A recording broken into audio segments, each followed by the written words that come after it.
All right, now it is time to take a look at another piece of our state's fascinating history. If you grew up in the late 1940s or 50s, you didn't just want a doll, you wanted a companion. And for the thousands of children, that companion was born right here in Nebraska. Joining us now with the story of the Terri Lee doll is Chris Goforth with the Nebraska State Historical Society. Good morning, Chris. Good morning. So tell us more about this. Yeah, so the story begins in 1946, where Maxine Runchi, an artist from Omaha, sculpted a toddler doll based on her own daughter. And then when her aunt, Violet Gradwald, saw the clay prototype, she knew it was a hit. Now, Violet was a businesswoman from Lincoln, and she launched the company with just an $11,000 loan. And they started production in a Lincoln house on South 20th Street. Early on, materials were so scarce, they used ground-up corn cobs to make the doll bodies until they moved to plastic, and they're one of the first to do so, making Terri Lee durable enough to carry a lifetime guarantee. So if your doll broke, you didn't throw her away. You sent her to the Terri Lee Doll Hospital, where in Lincoln the doctors would fix her up. The dolls were so popular that even actor and singer Gene Autry toured the facility in 1950. But the fairy tale hit a wall when in December of 1951, a massive fire ripped through the factory on O Street in Lincoln. It was one of the biggest fires in the city's history, and the factory was a total loss. Instead of rebuilding in Nebraska, Violet moved the operation to Apple Valley, California.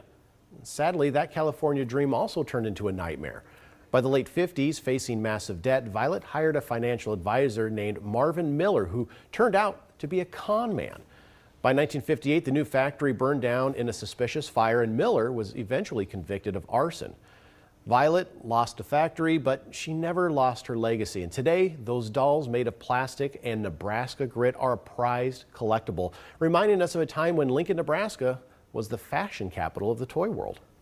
Wow. I never knew that story. No, that is a very cool story, yes. And where can people go to get more stories like these? Sure. So, of course, our website's a great place to start, history.nebraska.gov. You can find a lot of great historical content there.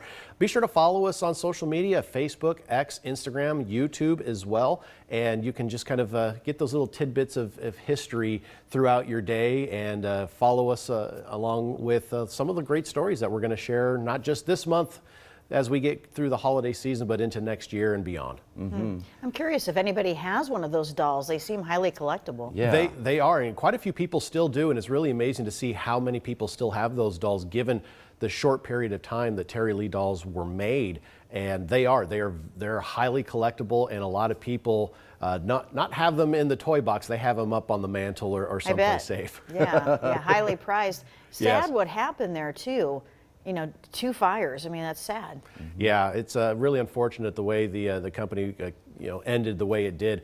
But they were really changing the way toys were made. Yeah. They were one of the first to use plastic as a doll product way before even Barbie became a mainstay name in homes. So they really started to pave the way for the way that toys were being made, even here in Nebraska. All right.